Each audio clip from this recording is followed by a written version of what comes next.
The Irish seeded seventh. They draw Indiana, the 10 seed, in the first round at Notre Dame Stadium. Did the Irish get a fair shake by the committee? I think so. And I'm sitting here thinking for a while there, just watching these football games like week to week, Darren, I think Notre Dame is maybe a better team than Penn State. Like the eye test told me that during the regular season, but this is a data point, the conference championship weekend. That for everyone saying, and again, I don't agree that Notre Dame should join a conference. That is a knee-jerk reaction from all these people saying that. But the conference championship is still a data point. And Darren, Penn State looked pretty good against the best team in the country. We can all agree that 13-0 Oregon is the top team in the country, and it's not close.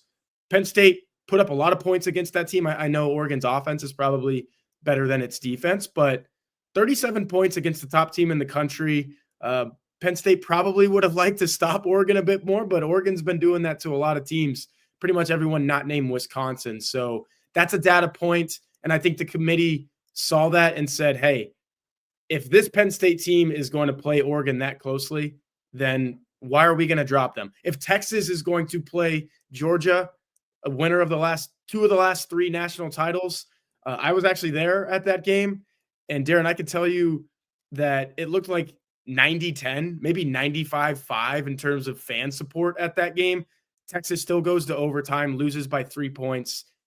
The committee was never going to penalize Texas for its two losses being to the same team. Like I said, the team that has run college football for the last handful of years.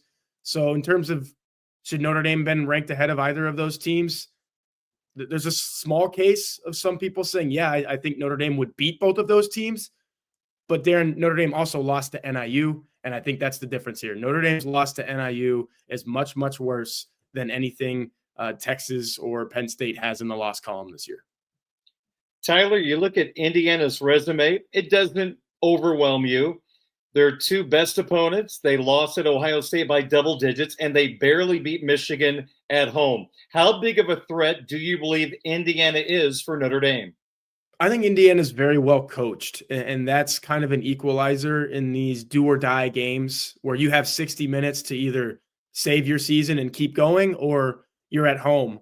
Obviously, Kirk Cignetti, it's the first year that he's been at a power program like this, and Indiana over the years has not been a very powerful program, but I think it's impressive that he has made it one. I mean, Indiana has never won 10 games in a season, let alone 11, and now they have a chance to win 12 and extend their season into January, which nobody thought was probably possible if you're a Hoosiers fan. So Notre Dame has the talent edge.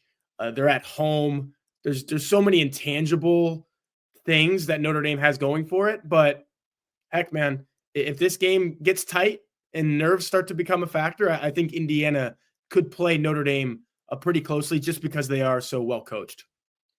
If the Irish get by IU, as you mentioned, it will be Georgia in New Orleans, New Year's Day. It'll be a prime time game. It'll be the last of the quarterfinal matchups. There's a report that Carson Beck has a UCL injury. That is the Georgia starting quarterback. Gunnar Stockton, Tyler, looked okay taking over for Georgia, taking on Texas. Do you look at Georgia differently if Beck can't play?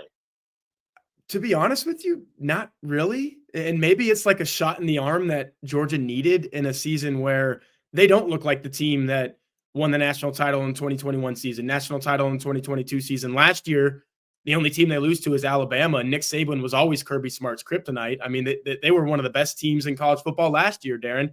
This year, not quite. I mean, the way they lost to Ole Miss was embarrassing, quite frankly.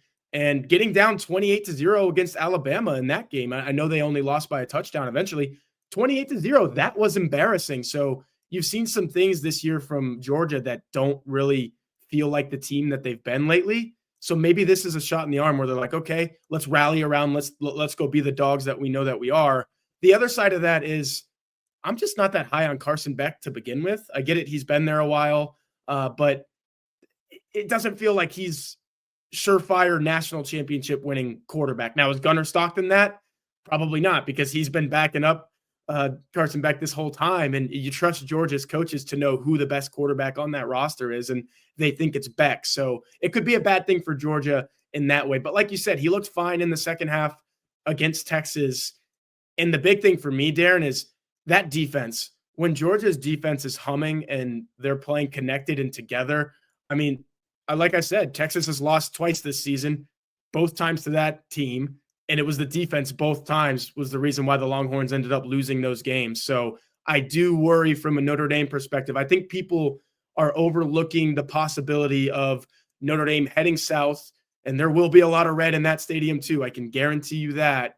And going up against a defense that probably has every capability to slow down Riley Leonard and bottle up the running game maybe in a way that we haven't. I mean, Darren, Texas had 28 carries for 31 yards. And Texas is a pretty good rushing football team. So I do fear that Notre Dame fans might be overlooking that a little bit.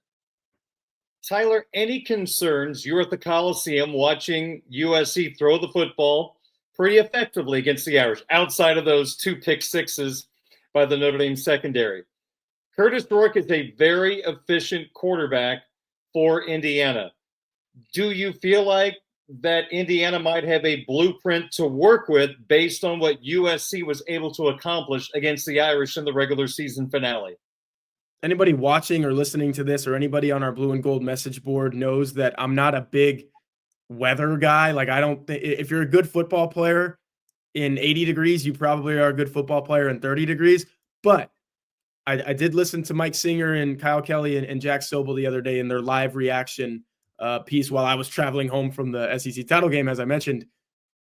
If it's windy, because I think Kyle Kelly brought up the wind, I think that helps Notre Dame. Like that, there I might cede a weather advantage there to Notre Dame, because Notre Dame's the better running team, and that doesn't mean Indiana can't run. Justice Ellison, good player. I think Zach Horton is the other guy's name.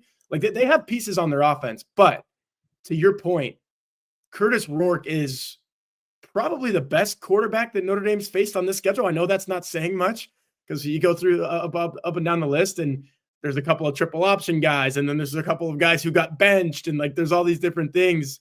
But Curtis Rourke is not either of those. Like, he is a true quarterback, a really good one, a veteran quarterback. What he did at Ohio was amazing. Go look at those numbers. What he's done at Indiana is probably even better. I think he has a career high in completion percentage. I think he's completing 70% of his passes. Like, his numbers are good. If it's a calm, relatively cool, just cold night in South Bend and you're able to throw the ball a little bit, again, getting back to your point, yeah, I am a little bit scared that he might be able to do something. I don't know if he's going to go Jaden Mayava 350 yards or whatever it was, but he could keep Indiana in this ball game through the air. I believe that.